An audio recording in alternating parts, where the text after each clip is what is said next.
Kepala Dinas Penanaman Modal Pelayanan Terpadu 1 Pintu Jawa Tengah, Sakina Rosela Sari optimis mampu mencapai target realisasi investasi yang diberikan BKPM Republik Indonesia sebesar 77,43 triliun di akhir 2024. Ia memaparkan pada triwulan 1 2024, penanaman modal dalam negeri mendominasi investasi di Jawa Tengah.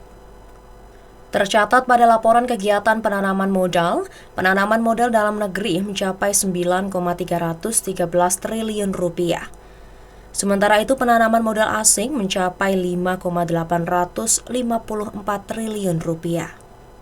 Sementara jumlah proyek yang dibuat mencapai 13.927 unit dengan serapan tenaga kerja 78.204 orang.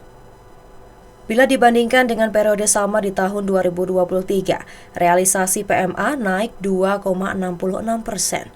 Sementara realisasi investasi PMDN naik 15,98%. Adapun total realisasi di triwulan 1 tahun 2023 mencapai 12,78 triliun rupiah. Sementara di tahun 2024 pada periode sama mencapai 15,67 triliun rupiah. Angka ini berasal dari LKPM, laporan kegiatan penanaman modal yang berasal dari perusahaan asing dan perusahaan dalam negeri, belum yang termasuk usaha mikro kecil. Padahal Jawa Tengah itu usaha mikro kecilnya cukup tinggi juga. Nah, tapi dari Kementerian Investasi dan BKPM untuk usaha kecil, mikro kecil ini akan dirilis per semester.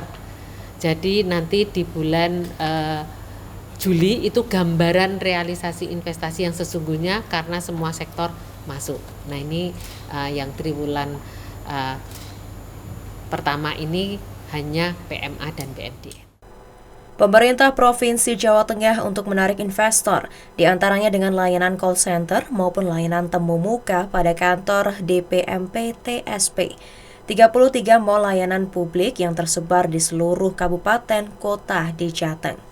Meski kini, layanan investasi semakin dimudahkan dengan online single submission.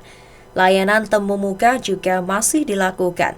Tak hanya itu, bagi pemodal yang menanamkan modal di kawasan industri, bisa memperoleh keringanan pajak berupa tax allowance dan tax holiday. Dari Semarang, Restu Indah melaporkan.